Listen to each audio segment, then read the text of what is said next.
Hello dear students, welcome to DK classes.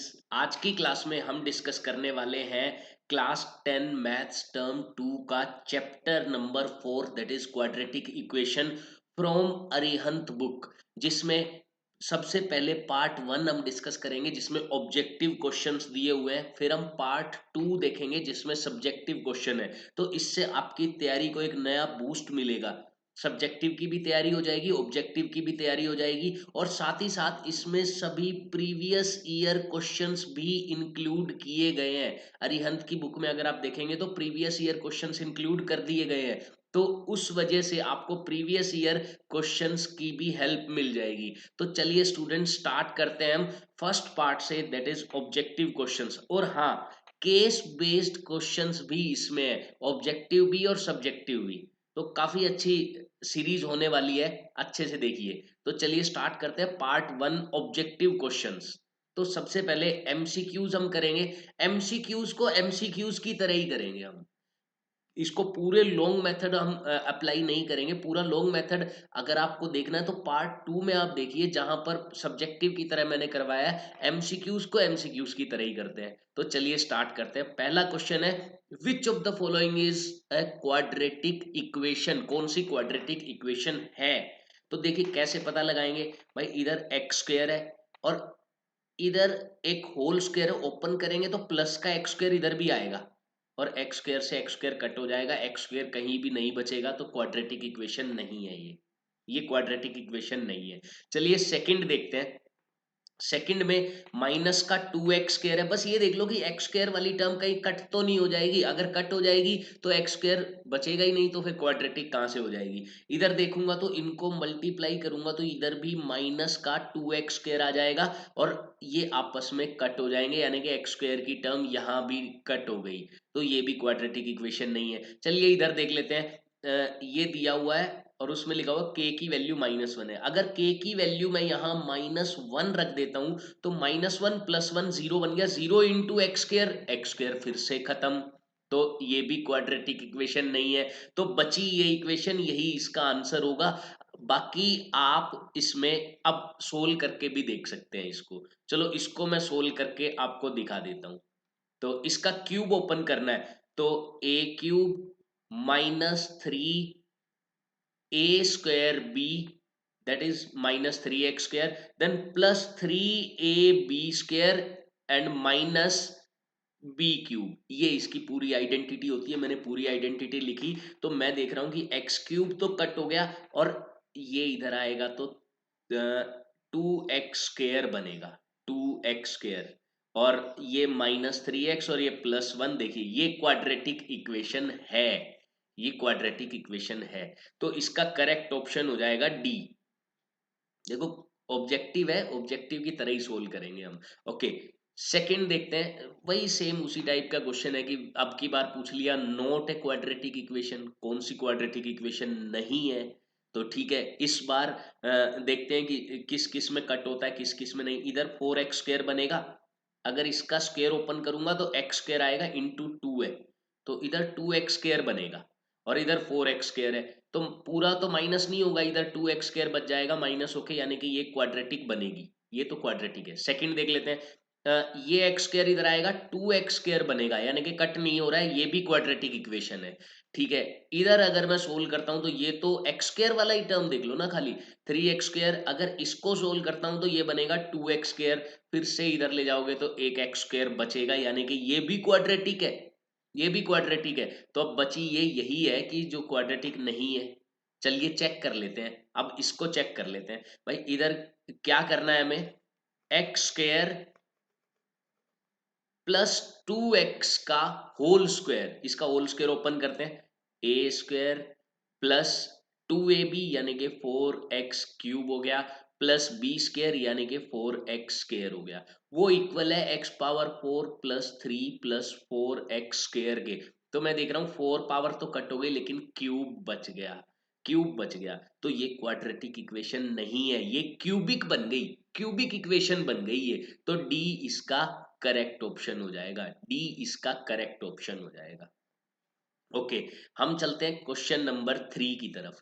क्या बोला गया है, if x is added to twice it's square, x add किया, x if a number x is added to twice its square the result is 21, then the quadratic representation। देखो क्या कह रहा है, एक नंबर x है, उसे ऐड किया गया किसमें, ट्वाइस इट स्क्वायर, इसके स्क्वायर के ट्वाइस में, स्क्वायर किया x का, उसका ट्वाइस किया और उसमें x ऐड कर दिया, ये कह रहा है। और रिजल्ट 21 है, 21।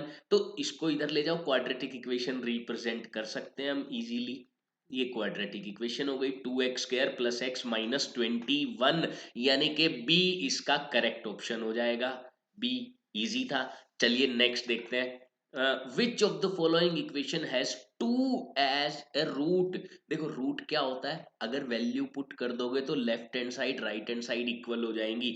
2 पुट करके देख लो किसमें left hand side right hand side equal हो रहा है, तो 2 पुट करके देखते हैं। सबसे पहले इसमें 2 पुट किया तो ये बन गया, तो ये तो जीरो ही बन गया, सॉरी जीरो नहीं बना, 4 - 8 + 5, ठीक है, ये नॉट इक्वल टू जीरो हो रहा है, यानी कि 2 इसका तो रूट नहीं है। यहां रख के देखते हैं, ये बनेगा 4 + 3 2 जा 6 - 12, ये भी जीरो नहीं बन रहा क्योंकि ये 10 - 12 बन रहा है। इधर रख के देखते हैं 2, तो ये तो बनेगा 8 - 14 + 6, ये जीरो बन गया। तो इस इक्वेशन का रूट कौन है, इसका रूट है 2, इसका रूट है 2, इसका है रूट 2। बस अब इसको चेक करने की जरूरत नहीं है, बाकी आप चेक करना चाहते हैं तो रख के देख लो। 2 2 जा 4 3 जा, ये बनेगा 12 -12 - 2, तो -2 बन रहा है, which is not equal to zero. तो 2 किसका रूट है, सी का। ओके नेक्स्ट देखते हैं, if 1/2 is a root of equation then k. बहुत इजी है, 1/2 पुट कर दो। ऐसे पोलिनोमियल चैप्टर में भी हमने सेम क्वेश्चन किए थे, तो 1/2 रख दो तो ये बन जाएगा 1/4 + k/2 - 5/4 = 0। अगर मैं इसे सोल्व करता हूं तो -1 बनेगा, जो कि इधर जाके +1 हो जाएगा, यानी कि k/2 = 1, और k की वैल्यू आ गई 2, क्योंकि 2 इधर मल्टीप्लाई में जाएगा, तो k की वैल्यू 2 आ गई, दैट इज ए। ए इसका करेक्ट ऑप्शन हो गया, काफी इजी था ये भी।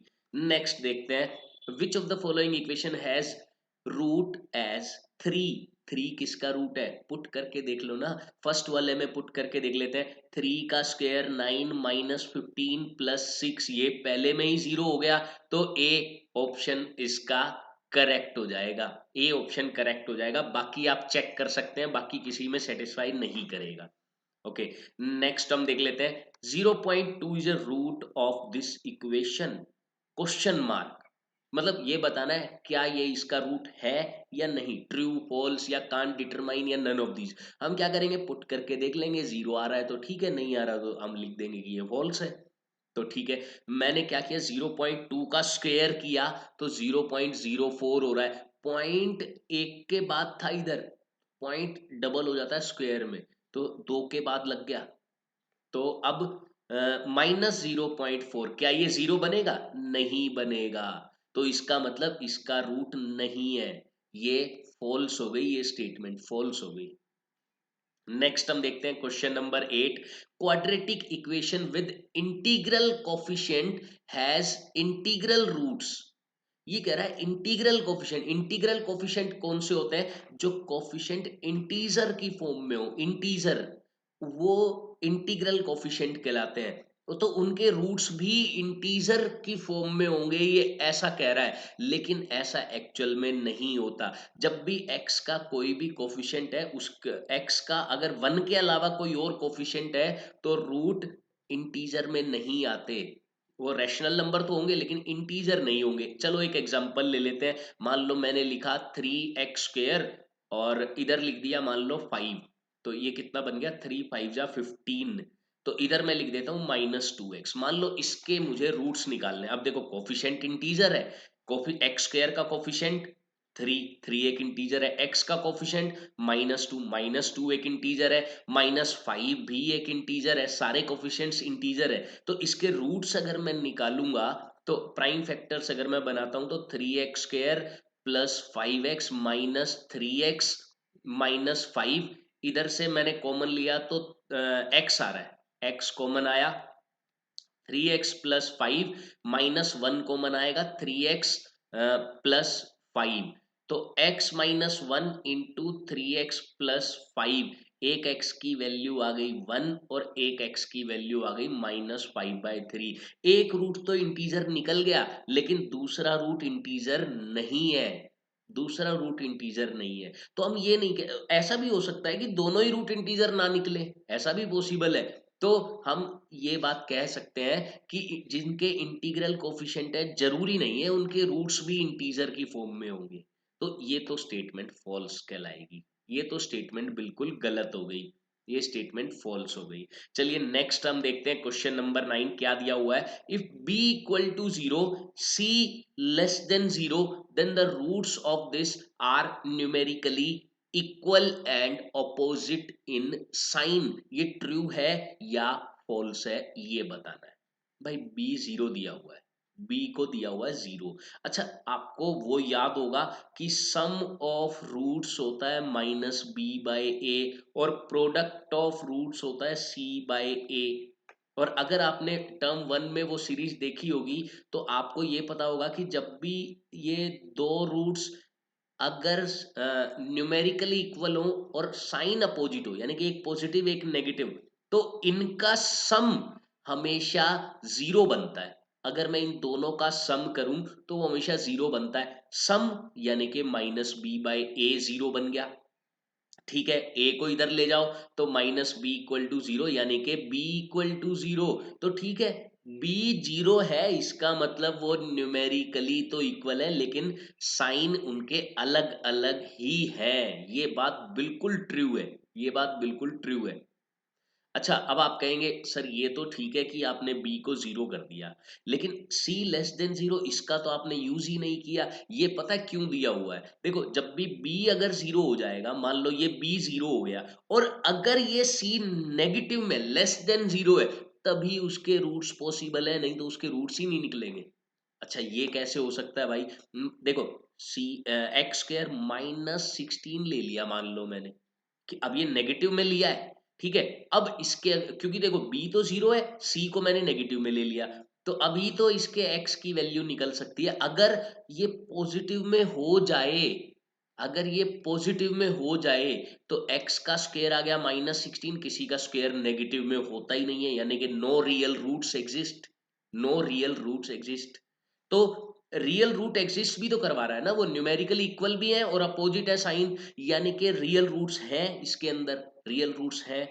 तो इसीलिए ये कंडीशन दी हुई है। बाकी यूज हमें b इक्वल टू 0 का ही करना है। b इक्वल टू 0 है तो इसका मतलब सम उनका 0 होगा, और सम 0 होगा तो वो न्यूमेरिकली इक्वल चाहिए और साइन भी अलग अलग चाहिए ताकि सम 0 बन जाए। तो ये ट्रू हो गया।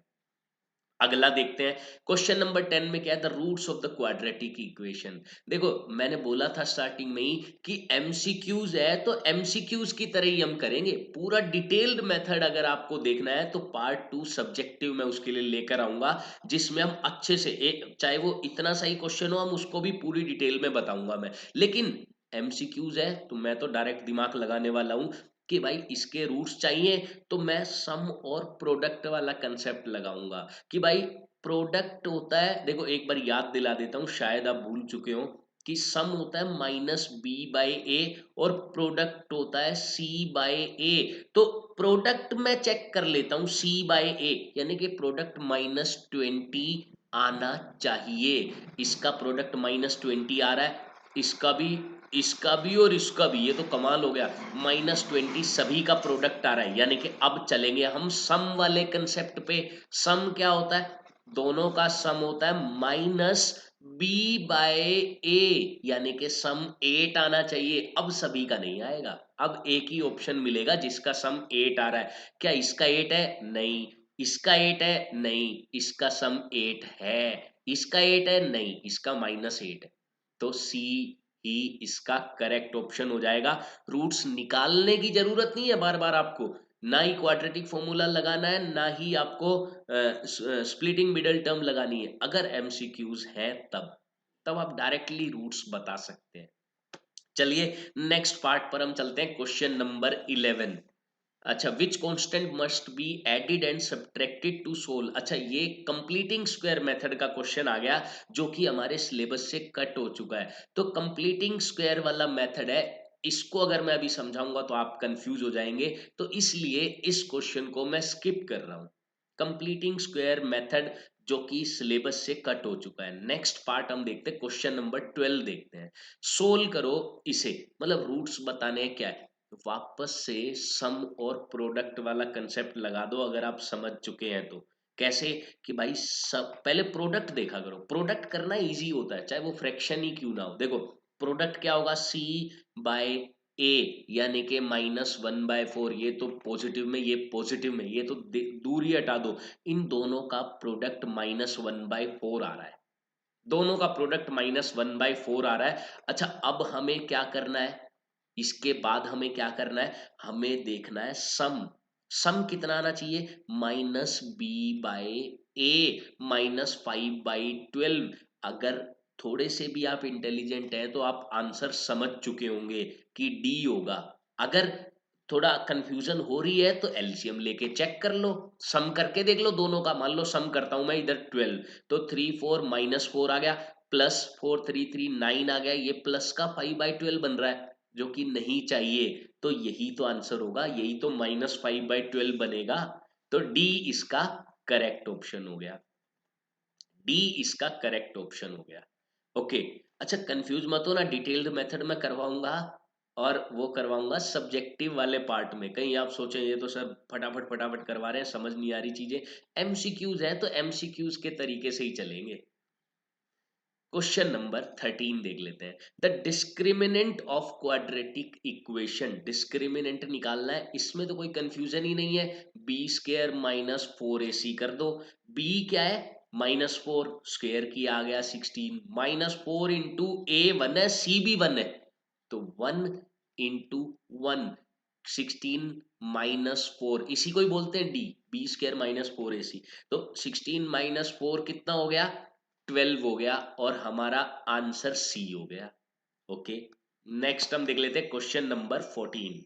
If the discriminant of the equation is 1, discriminant 1 दे दिया तो बी की वैल्यू बताओ। सीधा डिस्क्रिमिनेंट निकालो, क्या होता है, b² -4a इंटू सी, ये होता है डिस्क्रिमिनेंट। निकाल दिया तो ये बना b² -12, 12 4 = 48, b² -48 है, b² -48, और ये जो डिस्क्रिमिनेंट है, डिस्क्रिमिनेंट क्या दिया हुआ है, ये 1 दिया हुआ है, तो इक्वल टू में 1 लिखना पड़ेगा मुझे। तो b² की वैल्यू क्या आ गई, b² की वैल्यू आती है यहां से 49, तो b की वैल्यू क्या आती है, +7, +7, यानी कि सी ऑप्शन लगाना पड़ेगा, ना 7 ना -7, +7, तो सी यानी कि बोथ ए एंड बी, यही इसका करेक्ट ऑप्शन आएगा। चलिए नेक्स्ट हम देखते हैं क्वेश्चन नंबर 15, क्या बोला गया है, वैल्यू या वैल्यूज ऑफ के for which the quadratic equation has equal roots is are. इसकी वैल्यू क्या हो सकती है इक्वल रूट के लिए। देखो हमें पता है भाई, इक्वल रूट के लिए जो डिस्क्रिमिनेंट होता है डी, b² -4ac, वो होता है 0 के इक्वल, डी होता है 0 के इक्वल। तो डी डिस्क्रिमिनेंट निकाल देते हैं और 0 रख देते हैं।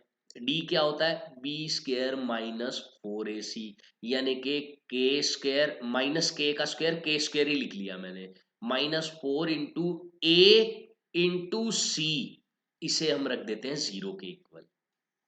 ओके, सोल्व करते हैं तो पता लगेगा हमें कि ये k² -4 × 2 = 8k इक्वल टू 0 आ गया। अब k कॉमन आ रहा है यहां से, मुझे साफ साफ दिख रहा है, तो k -8 इक्वल टू 0। अब देखो k एक नंबर है, k -8 भी एक नंबर है, भाई इन दोनों का प्रोडक्ट है 0, तो दो नंबर्स का प्रोडक्ट 0 कब हो सकता है, हो सकता है पहला 0 हो जाए, या हो सकता है दूसरा 0 हो जाए, या हो सकता है दोनों ही 0 हो जाए। तो मैं सारे केस लेकर चलूंगा, पहले पहले को 0 अगर मैं लेता हूं तो k की वैल्यू 0 ही निकल गई सीधा सीधा। अगर मैं दूसरे को 0 लेता हूं यानी कि k -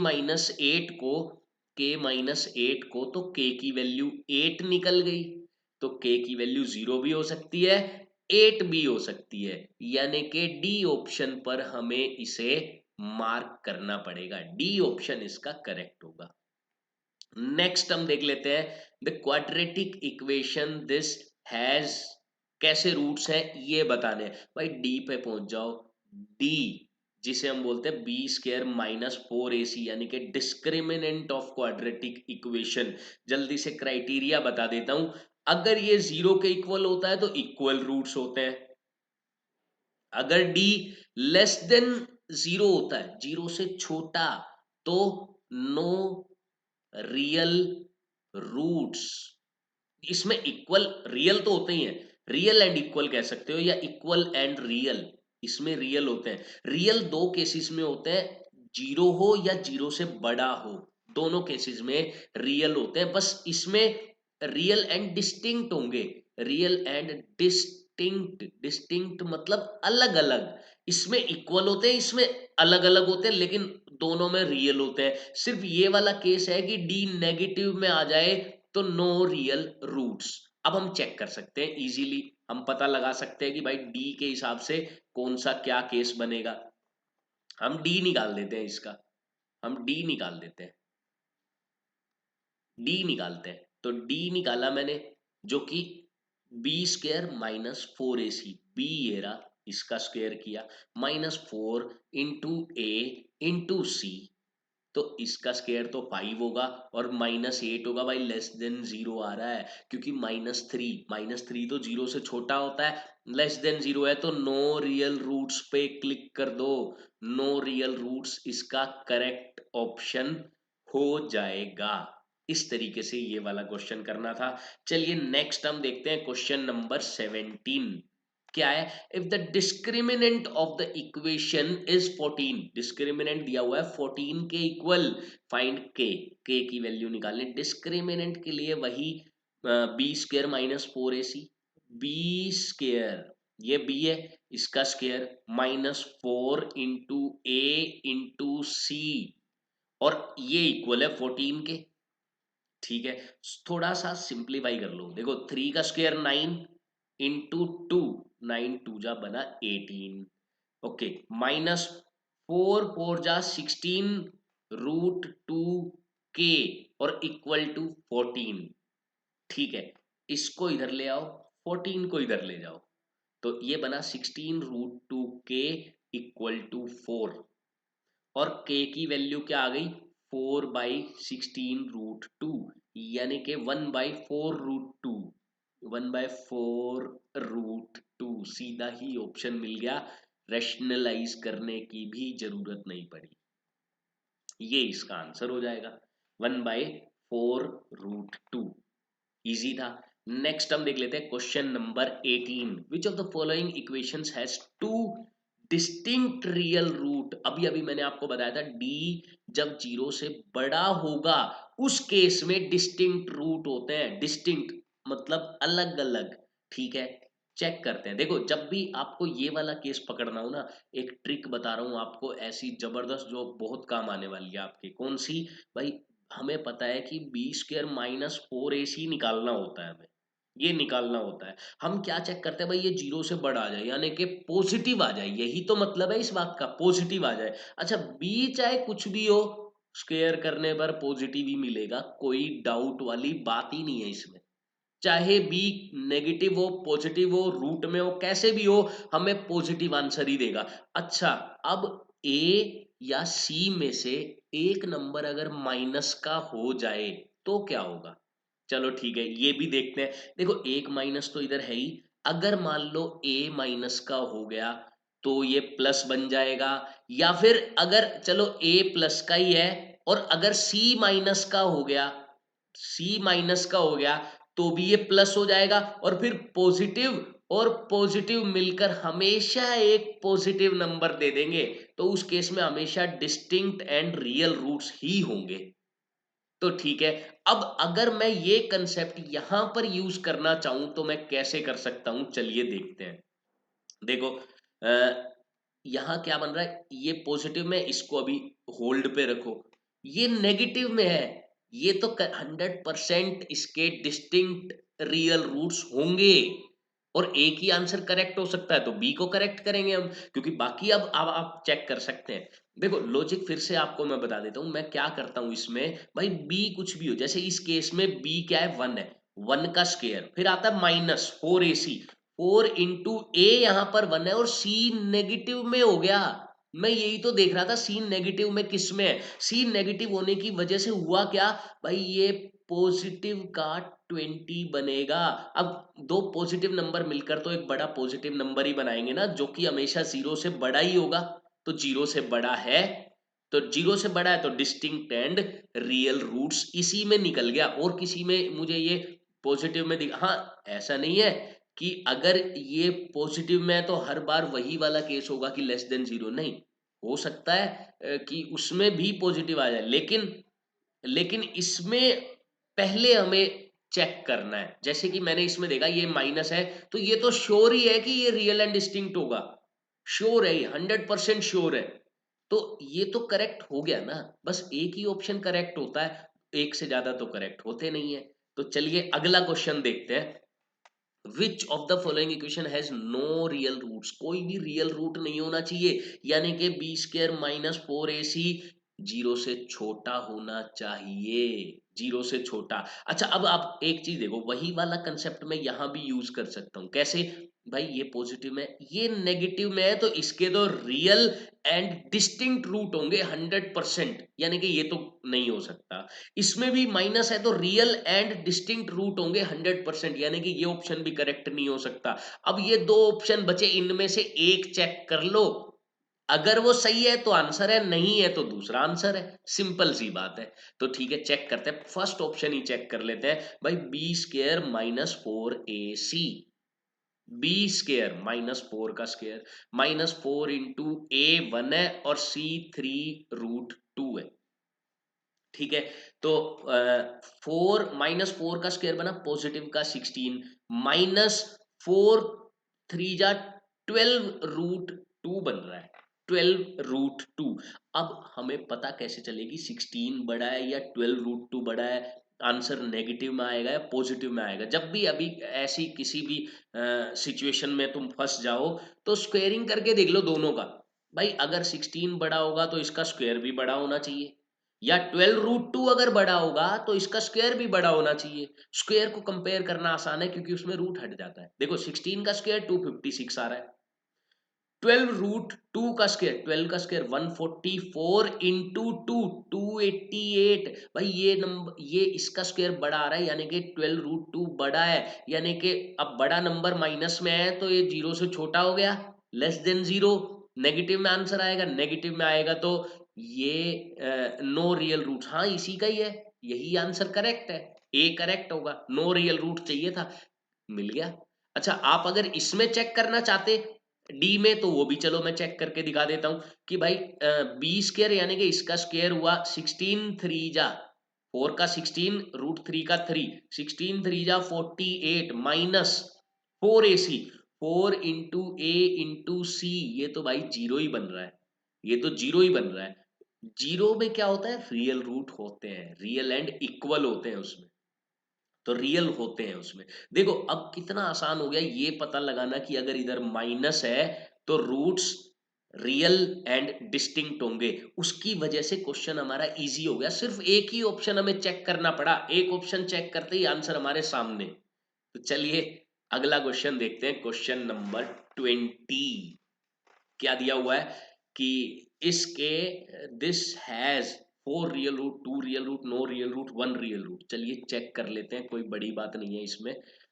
x² + 1 का होल स्क्वायर है और फिर -x² है, तो मैं क्या करता हूं इसमें आइडेंटिटी यूज कर देता हूं, आइडेंटिटी यूज कर देता हूं, कैसे भाई, x² + 1 का होल स्क्वायर ओपन करता हूं, a² प्लस b², या एक काम कर सकते हैं हम, चलो पहले यही बताता हूँ, पहले ये वाला बताता हूँ मैं, +2ab प्लस b² और -x² है, तो ये बनेगा x⁴ प्लस x² + 1, ठीक है।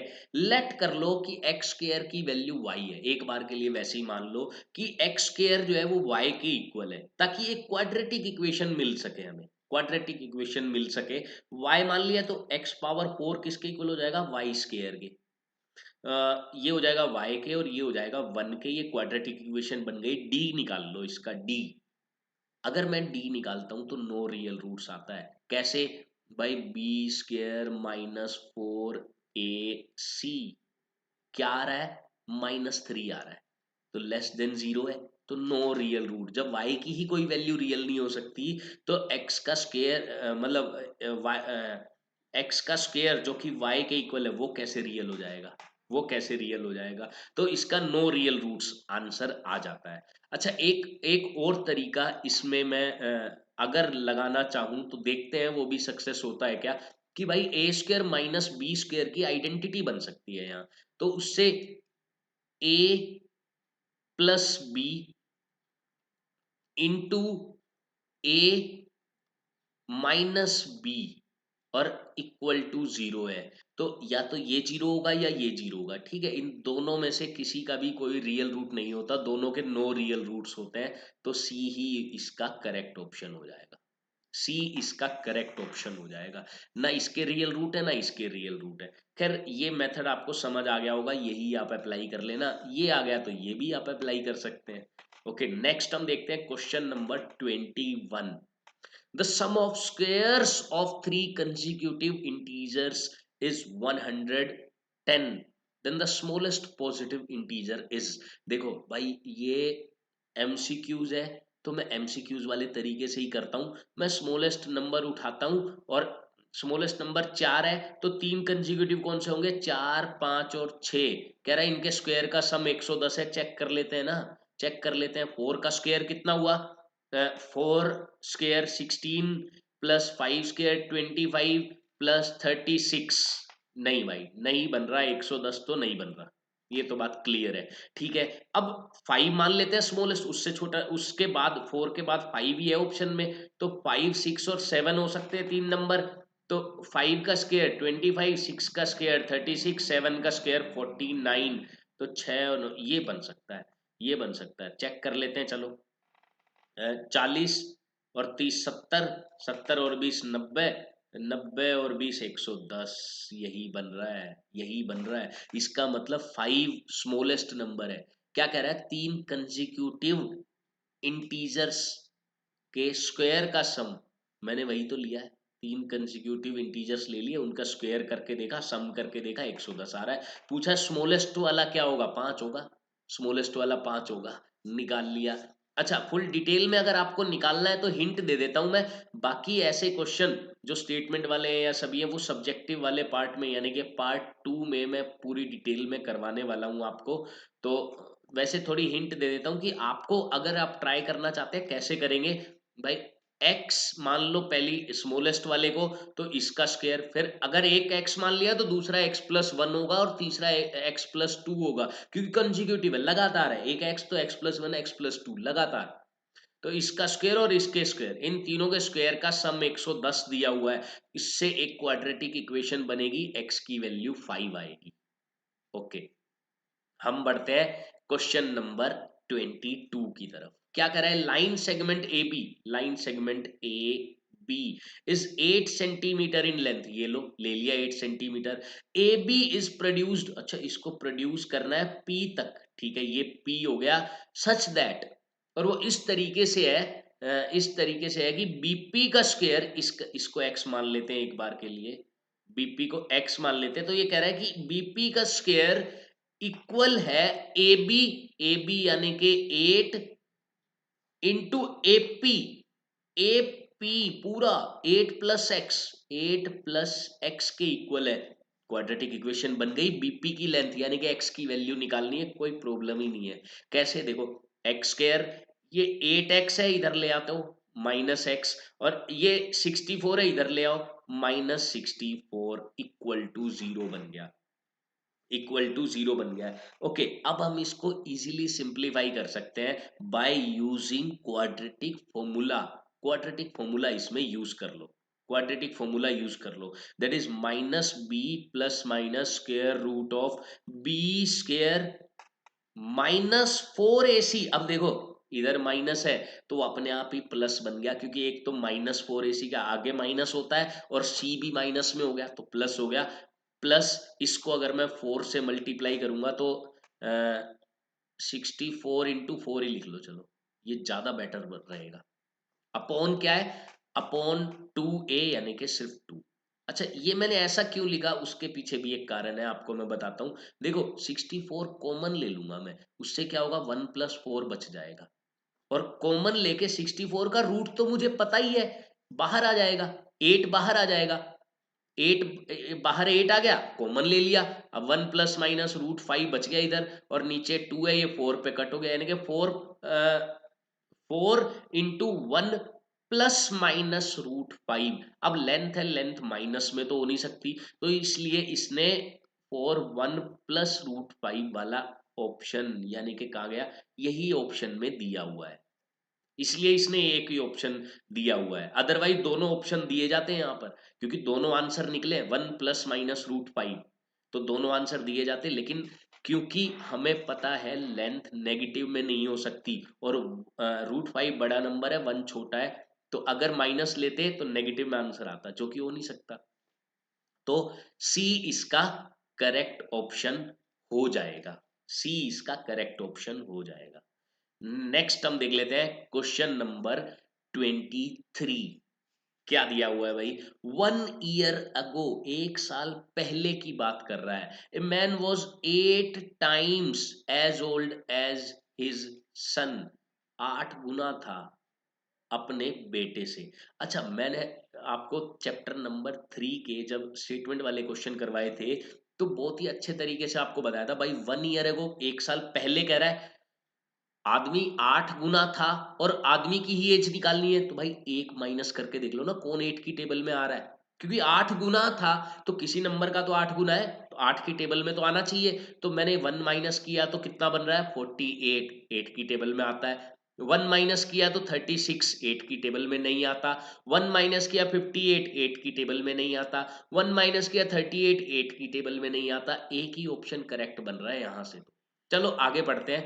नाउ हिज एज इज, अब उसकी एज अब इक्वल है square of his son age. भाई सीधी सी बात है, स्क्वायर नंबर तो एक ही दिखाई दे रहा है, तो आंसर दोबारा कंफर्म हो गया कि 49 ही है, दोबारा कंफर्म हो गया। देखो अब उसकी एज स्क्वायर है उसके बेटे की एज का, स्क्वायर नंबर तो 49 ही है, और तो कोई किसी का स्क्वायर हो ही नहीं सकता, इरेशनल नंबर थोड़ी होगी उसके बेटे की एज, इरेशनल नंबर थोड़ी होगी, कोई ना कोई रैशनल नंबर ही होगी। ये है, ये है। अब चाहो तो वेरीफाई करके देख लो, भाई उसके बेटे की एज हो गई 7, उसकी एज हो गई 49। क्या कह रहा है 1 साल पहले 8 गुना थी, भाई 1 साल पहले उसका बेटा 6 साल का रहा होगा और 1 साल पहले वो खुद 48 का रहा होगा। चेक करो 8 टाइम्स हो रही है कि नहीं हो रही, बिल्कुल हो रही है, तो यही इसका करेक्ट आंसर है, यही इसका करेक्ट आंसर है। बाकी डिटेल्ड मेथड इक्वेशन वगैरह ये सब बना के मैं सब्जेक्टिव वाले पार्ट में आपको करवाऊंगा। ओके, इसमें अच्छा अगर आपको मान लो इच्छा हो कि चलो सर इक्वेशन इक्वेशन तो बता ही दो, सोल्व हम कर लेंगे, तो इक्वेशन जल्दी से मैं बता देता हूँ। भाई उसकी एज x मान लो, किसकी, सन की एज मान लो x, सन की एज, तो फादर की एज प्रेजेंट एज हो जाएगी एक्स स्क्वायर, फादर की एज हो गई एक्स स्क्वायर क्योंकि स्क्वायर है। ठीक है, अब 1 साल पहले आदमी 8 गुना था, ठीक है, 1 साल पहले आदमी की एज ये होगी, ये किसके बराबर है, 8 गुना है सन के एज के। भाई सन 1 साल पहले x-1 होगा। ठीक है, अब इसको सिंप्लीफाई करके क्वाड्रेटिक इक्वेशन बनेगी, सोल्व करके इजीली x की वैल्यू 7 निकल आएगी, जहां से आप इसको 49 लिख सकते हैं। इस तरीके से ये क्वेश्चन हमें करना था। चलिए अब हम चलते हैं सॉरी केस बेस्ड क्वेश्चंस पर। ऑब्जेक्टिव तो हमने कंप्लीट कर लिए, केस बेस्ड क्वेश्चंस वो भी ऑब्जेक्टिव ही है, हर एक केस में 5 क्वेश्चंस है। तो चलिए देखते हैं। Raj and Ajay are very close friends, भाई दोनों में घनी मित्रता है। Both the families decides to go, both families sorry both families decided to go Ranikhet by their own cars, ठीक है। Raj car travel at x kilometre per hour, भाई राज के कार की speed x kilometre per hour की given है, and Ajay's car travel 5 kilometre per hour faster, Ajay की 5 ज्यादा है, x+5 है, okay. Raj took 4 hours more than Ajay to complete the journey of 400 kilometre. भाई डिस्टेंस की जहां तक बात है वो है 400 और राज कितना टाइम ले रहा है, राज टाइम देखो स्पीड कम है उसकी तो 4 घंटे ज्यादा ले रहा है, 4 hours more than Ajay, Ajay time, ये कह सकते हैं। तो ये डाटा हमें दिया हुआ है। अब क्वेश्चन देखते हैं, what will be the distance covered by Ajay's car in 2 hours।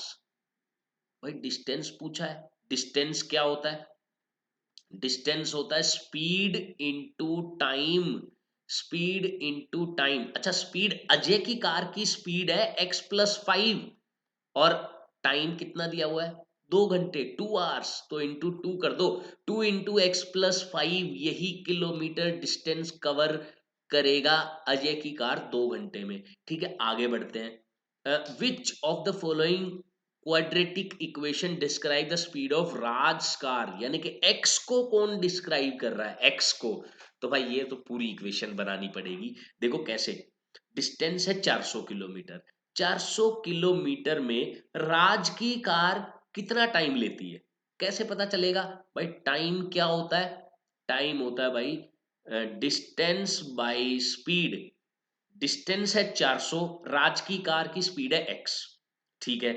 अब वो जो अजय की कार है वो कितना टाइम लेती है भाई, डिस्टेंस है 400 और उसकी स्पीड है x+5, लेकिन एक चीज दी हुई है कि ये वाला जो टाइम है ना, जो राज की कार का टाइम है वो 4 घंटे ज्यादा है, 4 घंटे ज्यादा, क्योंकि स्पीड इसकी कम है तो 4 घंटे ज्यादा है, तो ज्यादा वाला कम में से माइनस कर देते हैं और जितना ज्यादा है वो इक्वल टू में लिख देते हैं, सिंपल। यहीं से इक्वेशन बनेगी। चलिए सोल्व कर लीजिए इसको, नीचे तो मल्टीप्लाई कर लेते हैं, x इंटू x+5 इधर आएगा 400x माइनस सॉरी प्लस 4×5 = 20 और माइनस 400x और इक्वल टू 4, तो ये तो उड़ गया, ये तो उड़ गया, ठीक है। अब हम क्रॉस मल्टीप्लाई कर लेते हैं, क्रॉस मल्टीप्लाई, तो x² +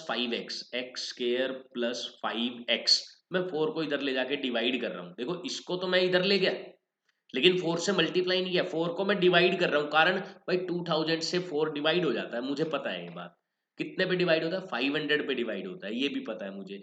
तो अब इसको मैं इधर ले आऊंगा और क्वाड्रेटिक इक्वेशन हो जाएगी कंप्लीट, क्या हो गई, x² + 5x minus 500 is equal to 0, is equal to 0। कहाँ दिखाई दे रही है मुझे, ये सी में दिखाई दे रही है, सी करेक्ट है, सी ऑप्शन इसका करेक्ट ऑप्शन है। चलिए नेक्स्ट देख लेते हैं, what is the speed of Raj car, अब राज की कार यानी कि x की वैल्यू पूछी गई है, तो इसी इक्वेशन को हम अब सोल्व करने जा रहे हैं। आई होप यही इक्वेशन थी, एक बार मैं चेक कर लेता हूं, एक बार चेक कर लेते हैं, x² + 5x माइनस 500 बिल्कुल यही है। तो अब इसके हम फैक्टर्स बनाएंगे या क्वाड्रेटिक फॉर्मूला लगा दो, आपकी मर्जी है। 20 × 25 और माइनस का कौन सा लेंगे, 5 प्लस का है तो माइनस का ही है, तो इसके दो फैक्टर्स बनते हुए मुझे दिखाई दे रहे हैं, x-20 और x+25, इसको जीरो करेंगे तो x की वैल्यू आ गई 20, इसको जीरो करेंगे तो नेगेटिव में आएगी, स्पीड नेगेटिव में नहीं हो सकती, x की वैल्यू 20 ही है, यानी कि राज की कार की स्पीड 20 किलोमीटर पर आवर, बहुत धीमी गति से कार चला रहा है भाई, इतनी स्पीड से तो साइकिल चल जाती है। चलिए फोर्थ पार्ट देखते हैं, how much time took Ajay to travel 400 kilometre, Ajay को 400 किलोमीटर कवर करने में कितना टाइम लगेगा, भाई पहले देखो, राज की कार की स्पीड थी 20, अजय की कार की स्पीड इससे 5 ज्यादा, कितनी हो गई 25, ये उसकी स्पीड है किलोमीटर पर आवर में। हमें निकालना है टाइम।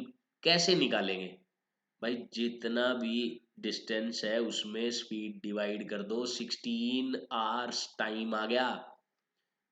ये रहा, डी ऑप्शन करेक्ट हो जाता है, इसका डी ऑप्शन करेक्ट हो जाता है। तो ये भी इजी था। चलिए लास्ट पार्ट देख लेते हैं इसका, केस बेस्ड का। How much time took Raj to travel? भाई राज, ये तो हमें पता ही है 4 घंटे ज्यादा, ये तो क्वेश्चन में ही दिया था। भाई उसको 16 घंटे लगते हैं अजय को, तो ये 4 घंटे ज्यादा यानी कि 20। सिंपल सी बात है, 20 घंटे। या आप पूरा भी कैलकुलेट कर सकते हैं कि डिस्टेंस 400 है, स्पीड राज के कार की 20 है, तो 20 आवर्स आ जाएगा। ऐसे भी कर सकते हो। या फिर सिंपल, अजय को 16 घंटे लग रहे हैं, प्लस 4 कर दो, 20 आ गया। ऐसे कर दो बेशक। तो ये केस कंप्लीट हुआ हमारा। नेक्स्ट केस बेस्ड क्वेश्चन हम देखते हैं। The speed of motor boat is 20 kilometre per our. ठीक है, मोटर बोट है, उसकी स्पीड दी हुई है 20 kilometre per hour. For covering the distance of 15 kilometre, भाई 15 किलोमीटर का डिस्टेंस कवर करना है। Boat took 1 hour more for upstream than downstream. भाई अपस्ट्रीम जाने में 1 घंटा ज्यादा लेती है, किसके कंपैरिजन में? वापस डाउनस्ट्रीम आने में। अपस्ट्रीम डाउनस्ट्रीम का मतलब क्या होता है भाई?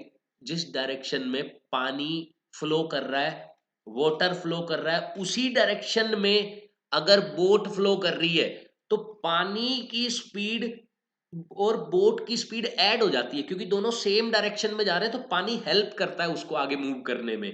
तो दोनों की स्पीड ऐड हो जाती है, उसे हम बोलते हैं डाउनस्ट्रीम स्पीड।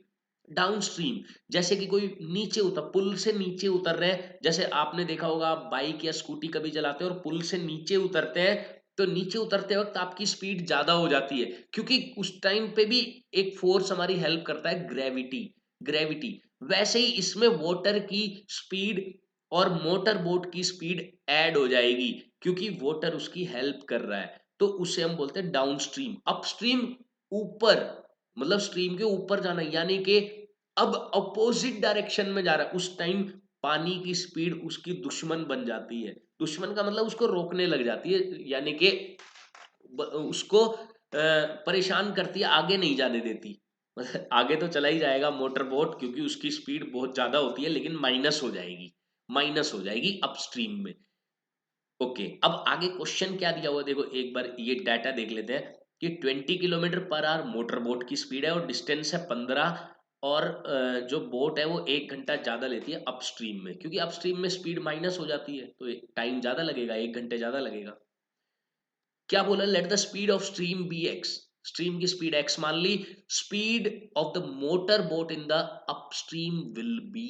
अपस्ट्रीम में कितनी स्पीड होगी भाई? माइनस होती है, 20 में से स्ट्रीम की स्पीड माइनस कर दो, सिंपल माइनस हो जाती है अपस्ट्रीम में, तो सी इसका करेक्ट ऑप्शन हो जाएगा। कोई कंफ्यूजन वाली बात ही नहीं है इसमें तो। ओके, नेक्स्ट क्या कह रहा है? What is the relation between speed, distance and time? देखो सिंपल सा रिलेशन है, डिस्टेंस स्पीड इनटू टाइम होता है। इससे रिलेटेड जो भी है, स्पीड डिस्टेंस बाय टाइम, बिल्कुल ठीक है, ए बिल्कुल करेक्ट है। डिस्टेंस ये गलत हो गया, टाइम ये भी गलत हो गया, स्पीड ये भी गलत हो गया, तो ए ऑप्शन करेक्ट हो जाएगा। देखो स्पीड निकाल के देख लो भाई, टाइम इधर मल्टीप्लाई में डिवाइड में चला गया, स्पीड आ गई डिस्टेंस बाय टाइम, तो यही करेक्ट ऑप्शन हो जाएगा। नेक्स्ट हम देखते हैं, what is the correct quadratic equation for speed of current? भाई एक्स के लिए क्वाड्रेटिक इक्वेशन बनानी है, यानी कि पूरी इक्वेशन अब सोल्व करनी है हमें। ओके, अब एक बार दोबारा डाटा देख लेते हैं। भाई 20 किलोमीटर का डिस्टेंस है, 20 किलोमीटर का डिस्टेंस है, पहले हम देखते हैं कि अपस्ट्रीम में कितना टाइम लगेगा। डिस्टेंस बाय में अपस्ट्रीम की स्पीड, अपस्ट्रीम की स्पीड होगी 20 minus x, 20 minus x. Okay, एक मिनट, डिस्टेंस 15 है भाई, डिस्टेंस 15 किलोमीटर है, तो इस 20 की जगह आएगा 15। 20 तो उसकी स्पीड है मोटर बोट की। ओके, ये टाइम लगा अपस्ट्रीम में। अच्छा डाउनस्ट्रीम में क्या होगा? भाई डिस्टेंस तो 15 ही है, लेकिन डाउनस्ट्रीम में जो स्पीड है वो ऐड, मैंने आपको बताया डाउनस्ट्रीम में पानी हेल्प करता है, तो ऐड हो जाएगी स्पीड। ये डाउनस्ट्रीम का टाइम है या अपस्ट्रीम का? अपस्ट्रीम वाला 1 घंटे ज्यादा है, तो ज्यादा में से कम वाला माइनस करो, जितना ज्यादा है वो इक्वल टू में रख दो। कर दिया। अब एलसीएम लेके इजीली हम इसको सोल्व कर सकते हैं। 20 minus x into 20 plus x, ठीक है, मल्टीप्लाई करो। 15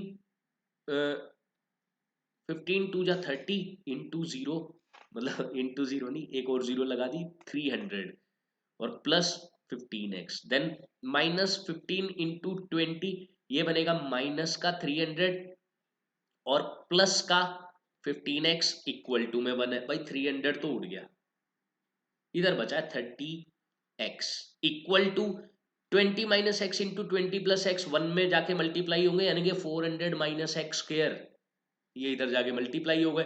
फाइनली क्वाड्रेटिक इक्वेशन क्या बनी, सब कुछ इधर ले आओ, तो एक्स स्क्वायर पॉजिटिव का हो जाएगा और 30x पहले ही पॉजिटिव का है, 400 माइनस में हो जाएगा equal to 0। X square plus 30x minus 400, सी मुझे दिखाई दे रहा है करेक्ट ऑप्शन, सी मुझे दिखाई दे रहा है, तो सी यही इसका करेक्ट ऑप्शन हो जाएगा, सी इसका करेक्ट ऑप्शन हो जाएगा। इजी था ये भी। चलिए अगला देखते हैं क्या कह रहा है, what is the speed of current, x की वैल्यू, एक्स की वैल्यू यानी कि इक्वेशन सोल्व करने के लिए कह रहा है। इक्वेशन क्या थी एक बार देख लेते हैं, x square plus 30x minus x square plus 30x minus 400, तो अगर मैं देखूं तो 40 और 10 लेना पड़ेगा, माइनस का कौन सा लेना है, 10 माइनस का लेना है, तो इसके दो फैक्टर्स बने, x plus 40 into x minus 10। आप चाहो तो क्वाड्रेटिक फॉर्मूला भी यूज कर सकते हो, पर जो स्टेटमेंट वाले क्वेश्चन होते हैं 99% क्वेश्चन में स्प्लिटिंग मिडल टर्म लग जाता है और इजी होते हैं वो, तो थोड़ा सा सोचोगे बहुत ही जल्दी फैक्टर निकल जाएंगे। ओके, एक्स की वैल्यू यहाँ से तो नेगेटिव आ रही है जिसका कोई मतलब नहीं, यहाँ से एक्स की वैल्यू 10 आ रही है, क्योंकि स्पीड नेगेटिव में नहीं हो सकती ना, करंट की स्पीड 10 किलोमीटर पर आवर है, 10 किलोमीटर पर आवर। ओके, अगला इसका फिफ्थ पार्ट क्या कहता है, how much time boat took in downstream, downstream में कितना टाइम लिया, by distance upon speed 20 plus x, यही तो डाउनस्ट्रीम का टाइम था। देखो जब इक्वेशन बनाई थी तो हमने यही तो डाउनस्ट्रीम का टाइम लिखा था, ये देखिए, तो वही हमें करना है अभी भी। तो कितना आया, 15/30 यानी कि 1/2 आवर्स, यानी कि 30 मिनट्स इंटू 60 कर दो, मिनट्स में कन्वर्ट हो जाएगा, तो 30 मिनट्स इसका करेक्ट आंसर हो जाता है। चलिए नेक्स्ट क्वेश्चन की तरफ हम बढ़ते हैं। Question number 26 case based question ही है। By quadratic formula the roots of the, roots का फॉर्मूला बता रखा है, क्वाड्रेटिक फॉर्मूला जहां पर डी डिस्क्रिमिनेटेड, ठीक है। अब क्वेश्चन देखते हैं, the roots of the quadratic equation are, roots हमें बताने हैं, तो भाई मैं तो वही तरीका यूज करने वाला हूं, प्रोडक्ट ऑफ रूट्स -21/8 आना चाहिए, ये तो पॉजिटिव में आएगा, ये भी पॉजिटिव में आएगा, ये दोनों तो हो नहीं सकते। अब नंबर तो ये सेम है, तो -21/8 ही आ रहा है इन दोनों में। अब कैसे पता चले, भाई सम भी देख लो ना, सम 22/8 आना चाहिए, 22/8, ठीक है। अब देखो, अगर थोड़ा सा भी समझ सकते हो तो समझ जाओगे कि सी करेक्ट आंसर है, क्योंकि यही पॉजिटिव में आंसर देगा, 7/2 बड़ा होता है, 3/4 छोटा होता है, छोटे वाला नंबर माइनस में, तो पॉजिटिव में आंसर मिलेगा। बाकी आप अगर चेक करें तो सम निकाल के देख लो, भाई एलसीएम 4 आ रहा है, एलसीएम 4 आ रहा है, तो 4 और 2 2 14 माइनस 3 11/4, जो कि यहां से 11/4 आ गया, तो यही करेक्ट ऑप्शन हो जाएगा इसका सी।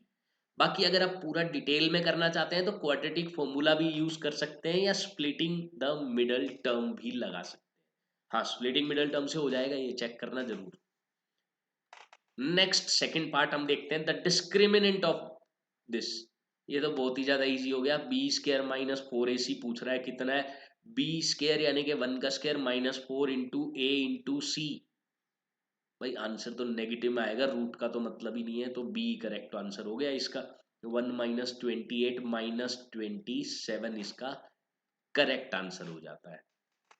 नेक्स्ट क्या कह रहा है, रूट्स ऑफ दिस आर, इसके रूट्स कैसे होंगे, क्या है 4x² माइनस 2x माइनस 3, देखो इक्वल टू 3 है, मैं इधर ले आया माइनस 3 बना दिया। b² माइनस 4ac लगा दो, वहां से पता चल जाएगा b² यानी कि 4 माइनस, देखो अब यहां से आप खुद समझदार हैं, जो मैंने तरीका बताया था वहां से आप देखते ही बता सकते हैं कैसे रूट्स होंगे इसके। भाई c नेगेटिव में है तो सोचो जरा, c नेगेटिव में है तो रूट्स होंगे रियल एंड डिस्टिंक्ट। बाकी मैं आपको निकाल के दिखा रहा हूँ वो, देखो अब उसका कारण भी आपको अच्छे से पता चलेगा जब आप इस तरीके से करेंगे कि b² minus 4 into a into C. भाई देखो सी नेगेटिव में, नेगेटिव नेगेटिव पॉजिटिव, यही तो कारण है असली इसका। 4 4 जा 16, 3 जा 48, पॉजिटिव में आने का यही कारण है। तो रियल एंड डिस्टिंक्ट रूट हो जाता है, रियल एंड डिस्टिंक्ट। ये जो नेगेटिव है ना इसको पॉजिटिव बना जाता है। ठीक है, अब अगला देखते हैं, the value of k for which this has equal and real roots. भाई रियल एंड इक्वल, ओके ठीक है, रियल एंड इक्वल रूट्स, तो b² माइनस 4ac कर दो, b² minus 4ac, k² minus 4 into 4 into 9 और इक्वल टू मैंने क्या कर दिया 0, क्योंकि b² माइनस 4ac 0 होना चाहिए। ठीक है, तो k² और इक्वल टू क्या बन रहा है 9 4 जा 36, 36 4 जा 144 बन रहा है, 144। k की वैल्यू क्या आ रही प्लस माइनस 12, यानी कि सी ऑप्शन करेक्ट हो गया इसका। बहुत इजी था ये तो काफी ज्यादा इजी था। Both A and B correct option हो गया इसका। नेक्स्ट फिफ्थ पार्ट क्या कहता है, the least positive value of के for which this has real roots, इसके रियल रूट। भाई देखो रियल रूट्स के लिए क्या कंडीशन होती है कि b² माइनस 4ac 0 के इक्वल होता है या ग्रेटर देन होता है, दोनों ही केस में रियल रूट है। यानी कि ये 0 के बराबर भी हो जाए ना तो भी रियल रूट, और 0 0 से बड़ा होता जाए फिर तो रियल तो होंगे ही होंगे, डिस्टिंक्ट होंगे, अलग अलग होंगे। तो ठीक है, यहां से मैंने देखा कि भाई k² या तो बड़ा होना चाहिए या इक्वल होना चाहिए किसके 64 के, k का स्क्वायर 64 से बड़ा होना चाहिए। अब इसने देखो क्या बोला ध्यान से, लीस्ट पॉजिटिव, पॉजिटिव बोल दिया इसने। पॉजिटिव नहीं बोलता तो नेगेटिव का केस भी हम लेते, लेकिन अभी हम पॉजिटिव का, ओनली पॉजिटिव का केस ले रहे हैं। तो के या तो 8 के बराबर हो या 8 से बड़ा हो, तो छोटी वैल्यू कौन सी आई 8, 8 सबसे छोटी वैल्यू आ गई, क्योंकि 8 होना चाहिए या उससे बड़ा। तो छोटी वैल्यू तो 8 है ना, 8 से नीचे नहीं चलेगा, जैसे 7 नहीं चलेगा, 6 नहीं चलेगा। तो यही इसका करेक्ट आंसर हो गया, सबसे छोटी पॉजिटिव वैल्यू है के की जिसके लिए रियल रूट्स देगा। ओके, अब हम देखते हैं क्वेश्चन नंबर 27, फिर से केस बेस्ड क्वेश्चन है। 7 ईयर्स अगो, 7 साल पहले की बातें हो रही है। ठीक है, Varun's age was 5 times the square of Swati's age. ठीक है, वरुण की एज 5 गुना थी, 7 साल पहले थी, स्क्वायर ऑफ स्वाति एज के, स्वाति का एज के स्क्वायर का 5 गुना। ठीक है, 3 ईयर हैंस, 3 साल बाद स्वाति की एज होगी 2/5 वरुण की एज के, कोई प्रॉब्लम नहीं है। 7 ईयर अगो स्वाति की एज अगर x थी तो वरुण की एज कितनी होगी, भाई वरुण की एज, भाई 7 साल पहले जितनी स्वाति की एज थी वही 7 साल पहले ही दे रखी है, प्रेजेंट दे ही नहीं रखी। तो x 7 साल पहले, इसके स्क्वायर का 5 टाइम्स, सिंपल, इसके स्क्वायर का 5 टाइम्स, पहली लाइन में ये बात क्लियर लिख रखी है। तो 5x² years, simple. Okay, next क्या कह रहा है, आफ्टर 3 ईयर्स स्वाति की एज कितनी होगी। भाई अभी स्वाति की एज x बता रखी है क्वेश्चन में, ये कब बता रखी है, ये 7 साल पहले बता रखी है। अच्छा, +7 करोगे तो प्रेजेंट आज में पहुंच जाओगे, और 3 साल बाद चाहिए तो +3 और कर दो, +3, यानी कि x+10 करेक्ट आंसर होगा इसका। चलिए नेक्स्ट देखते हैं, the quadratic equation related to the given problem. अब क्वाड्रेटिक इक्वेशन बनानी है, तो चलिए अब बनाते हैं। देखो क्वेश्चन में क्या दिया हुआ था, फर्स्ट तो ये दिया हुआ था कि 7 साल पहले वरुण की एज 5 गुना थी, तो अब 7 साल पहले थी ना वरुण की एज 5 गुना, तो वरुण की एज 5x² ये हमने निकाली भी थी। ओके, अब देखो दोनों को प्रेजेंट में ले आओ। देखो स्वाति की एज x 7 साल पहले, वरुण की एज 7 साल पहले, ये दोनों को प्रेजेंट में। भाई इसको प्रेजेंट में ले आया मैं +7 करके, इसको प्रेजेंट में ले आया +7 करके, ठीक है। आगे क्या दिया हुआ है, 3 ईयर हैंस, 3 साल बाद भी पहुंचाना है, चलो +3 और कर देंगे। अब स्वाति की एज होगी 2/5 वरुण की एज के, ठीक है भाई। स्वाति की एज लिख लेता हूं मैं पहले, क्योंकि इसने कहा है ना स्वाति एज विल बी, और विल बी जब हेल्पिंग वर्ब आता है ना इक्वेशन में, उसका मतलब इक्वल टू ही होता है। तो स्वाति एज विल बी मतलब equal to 2/5 of Varun age. Varun को भी 3 साल बाद ही पहुंचा देना, +3 कर देना, यानी कि 5x² +10। ये इक्वेशन निकालने के लिए कह रहा है, मल्टीप्लाई करते हैं। 5x + 50 is equal to 10x² +20। अच्छा 5 तो डिवाइड भी हो सकता था, चलो कोई बात नहीं, थोड़ा और सोल्व कर देते हैं इसको। और सोल्व करेंगे तो ये बनेगा 10x², इसे इधर ले आता हूं मैं -5x, 50 को भी इधर ले आता हूं -30 इक्वल टू 0। थोड़ा सा सिंप्लीफाई कर लो, तो 5 से डिवाइड कर देते हैं, 2x² -x -6 इक्वल टू 0। ये क्वाड्रेटिक इक्वेशन बन गई। तो 2x² -x -6 ये रहा, ए इसका करेक्ट ऑप्शन हो जाएगा। चलिए इसका फोर्थ पार्ट भी देखते हैं, प्रेजेंट एज ऑफ वरुण। अब वरुण की प्रेजेंट एज पूछ रहा है, वरुण की प्रेजेंट एज। पहले हमें इस इक्वेशन से x की वैल्यू यानी कि स्वाति की एज निकालनी पड़ेगी, ठीक है। इक्वेशन है 2x² -x -6 equal to 0। Swati की एज कैसे निकालेंगे भाई, मल्टीप्लाई करके -12 आना चाहिए, सम आना चाहिए -1, -1 लिख लेता हूं मैं इसको, -1। तो 4 3 = 12, 4 को माइनस का लेना पड़ेगा, यानी कि फैक्टर बन गए x -2 इंटू 2x + 3। ये दो फैक्टर्स बन रहे हैं, एक x की वैल्यू 2 आ रही है और एक x की वैल्यू -3/2, जिसका कोई लॉजिक ही नहीं है। x की वैल्यू 2 है, मतलब x की वैल्यू 2 है। अच्छा अब हमें क्या पता था कि भाई वरुण की एज 7 साल पहले, ये देखो यहां निकाली थी हमने, वरुण की एज 7 साल पहले 5 × x² थी। 5 इंटू एक्स का स्क्वायर, 2 का स्क्वायर 4, ये 7 साल पहले थी वरुण की एज, लेकिन प्रेजेंट पूछ रहा है, +7 कर दो, सीधी सी बात है। ये 7 साल पहले थी, +7 किया तो 27 आ गई प्रेजेंट एज ऑफ वरुण। ये प्रेजेंट एज है, आज की एज है ये वरुण की, ठीक है।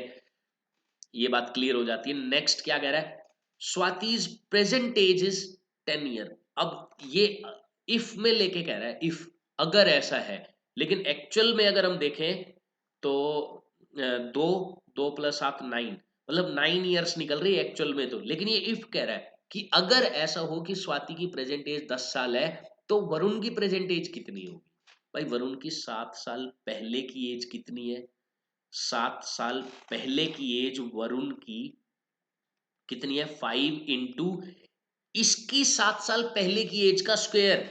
स्वाति की 7 साल पहले की एज 3, इसका स्क्वायर 9, 45 होगी। ये कब है वरुण की एज, 7 साल पहले।